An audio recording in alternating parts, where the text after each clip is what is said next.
Hola, soy La Coli y te invito a seguir pensando la historia. Hoy quiero hablarte de Artigas, quizás una de las deudas que tiene nuestra historia, ya que no se lo ha incluido hasta recientemente y todavía solo algunas corrientes lo incluyen. Artigas es, junto a San Martín, Güemes, Moreno y Bolívar y Belgrano, uno de los precursores y accionarios por la independencia americana.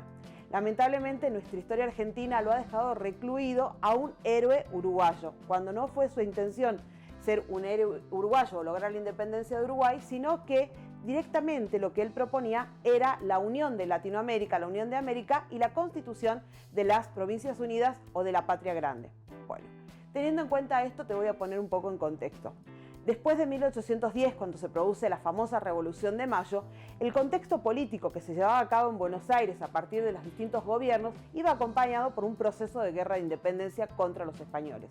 En el caso de Artigas, la guerra no va a ser solo contra los españoles, sino que además va a tener que luchar contra el imperio brasilero, contra el imperio de Portugal que se había asentado en Brasil y después se convierte en el imperio de Brasil, va a tener que luchar contra el imperio británico y todo el imperialismo de este que va avasallando el Río de la Plata, va a tener que luchar contra los españoles y también contra la burocracia porteña.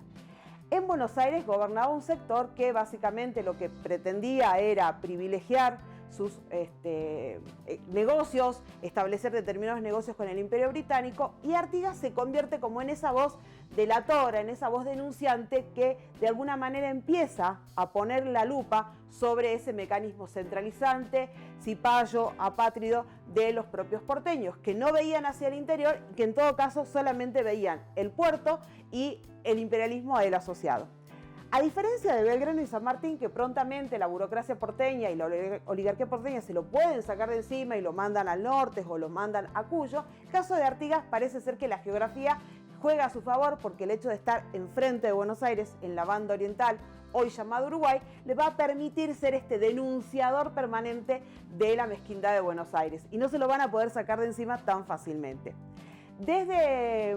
Uruguay, o lo que hoy llamamos Uruguay, Artigas va a pretender siempre formar parte de los gobiernos que se establezcan a partir de la Revolución de Mayo y no siempre va a ser bien recibido ni sus diputados ni sus representantes. Así es que va avanzando el ideario federal y se forma la Liga de los Pueblos Libres, donde algunas provincias actualmente argentinas y que pertenecían al ex virreinato del Río de la Plata se van a ir incorporando. El caso de Santa Fe, Corrientes, Entre Ríos, Córdoba, que van a empezar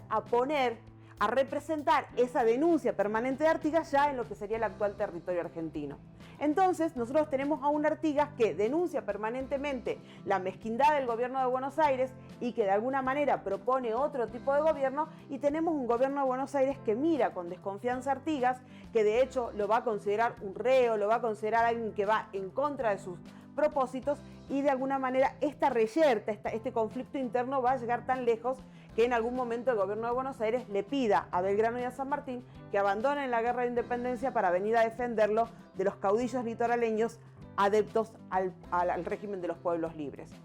Así es que en 1813, cuando se constituye la Asamblea General del año 13, Artigas reclama formar parte, porque consideraba que lo que sería hoy el Uruguay era parte de lo que era el ex virreinato del Río de la Plata, y pide permiso para participar enviando sus diputados. Obviamente la asamblea, muy manejada desde Buenos Aires por la oligarquía de Buenos Aires, va a rechazar a esos diputados que claramente traían ideas muy diferentes. Básicamente, Artigas empieza a hablar de la libertad de los pueblos y la autonomía de las diferentes provincias, entendiendo que la unión de todos estos territorios iba a poder hacer frente al imperialismo. Frente a esa idea, no solo está la oligarquía de Buenos Aires, que solamente ve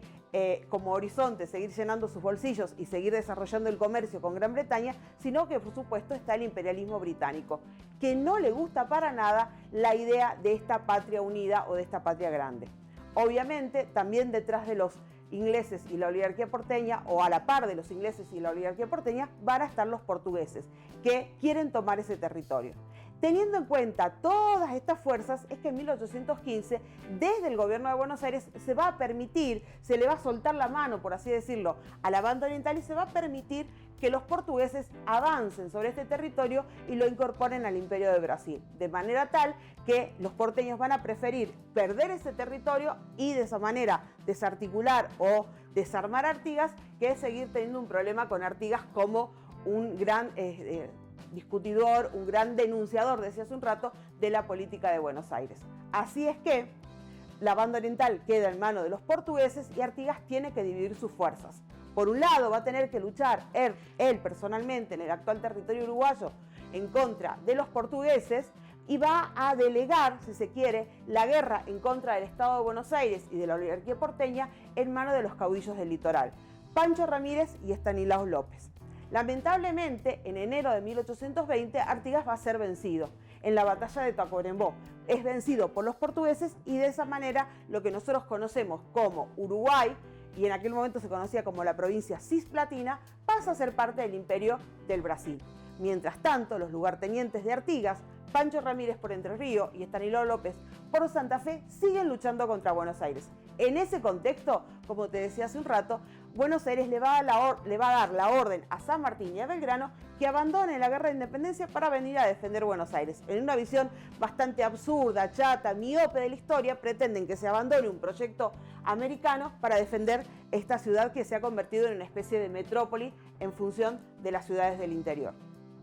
Afortunadamente, San Martín, que no solo admiraba y respetaba a Artigas, sino que intercambiaba correspondencia con él y con los caudillos del litoral, decide no participar y expresa públicamente que no iba a desenvainar su espada para pelear contra sus propios hermanos. En el caso de Belgrano, obedece la orden, pero los generales de la guerra se van a amotinar antes de llegar a Buenos Aires y ahí se produce el famoso motín de Arequito, donde de alguna manera se produce también la desobediencia del ejército regular del norte a la pretensión de Buenos Aires. De esta manera, Buenos Aires es vencido en la batalla de Cepeda solamente un poco menos de un mes después de la batalla de Tacuarembó. Por lo tanto, la batalla de Cepeda, dice un autor, representa la victoria póstuma de Artigas y su derrota final. Es su victoria póstuma porque él militarmente ya está muerto, está derrotado. Y es su derrota final porque a pesar de los caudillos haber vencido a Buenos Aires en el campo de batalla, Buenos Aires los va a subyugar, los va a conquistar y los va a vencer en la mesa de negociaciones. A posterior de la batalla de Cepeda se van a firmar unos tratados que de alguna manera ponen en desconocimiento a la autoridad de Artigas o desconocen la autoridad de Artigas y traicionan a su proyecto, traicionan a su persona y los caudillos López y Ramírez son subyugados y conquistados por Buenos Aires. En el primer tratado, López y Ramírez van a traicionar a Artigas. Artigas va a quedar totalmente desarticulado política y militarmente y se va a retirar al ostracismo, muriendo un tiempo después en el Paraguay,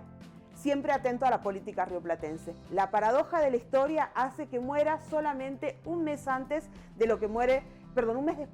lo que muere San Martín en Francia en el año 1850. Dos de los grandes precursores de la independencia americana, dos de los grandes hacedores por la independencia americana, mueren en el exilio, justamente traicionados por la política oligárquica y centralista de Buenos Aires. Te decía hace un rato que los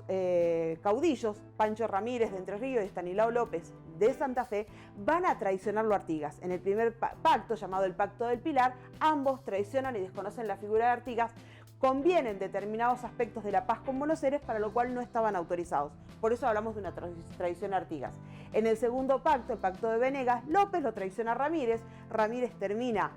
apresado y muerto. De hecho, van a exponer su cabeza dentro de una jaula y López termina sobornado con 25.000 cabezas de ganado. Nunca más López iba a ser un problema para Buenos Aires. Artigas está desarticulado política y militarmente, exiliado en el Paraguay y, como te decía recién, la cabeza de Ramírez en una jaula. Buenos Aires podía respirar en paz. De ese tamaño de drama es la historia de Artigas, que además se ha acrecentado, si se me permite, este drama, porque a medida que se fue escribiendo la historia argentina durante la segunda parte del siglo XIX y gran parte del siglo XX, nos hemos ido olvidando, hemos ido construyendo esta deuda con Artigas, dejándolo reducido al Uruguay. Nosotros como argentinos necesitamos revisar la historia de Artigas para entender, como dijo algún autor en algún momento, que Artigas fue el primer patriota argentino. De ese tamaño es la figura de Artigas y que, como ya dije en otro video, los pongo en el mismo escalón a San Martín, a Güemes, a Bolívar, a Moreno, a Belgrano y a Artigas. No, me parece que en ese caso todos están a la misma altura, porque todos, algunos sin conocerse y otros habiéndose conocido, aunque sea por cartas, concebían este proyecto de patria grande. Bueno, Esto es lo que te quería contar hoy, espero que sea de tu agrado y que te invite a seguir pensando la historia. Déjanos comentarios aquí abajo y déjanos también temas que te parezcan que podemos desarrollar, porque seguramente lo podemos hacer. Gracias.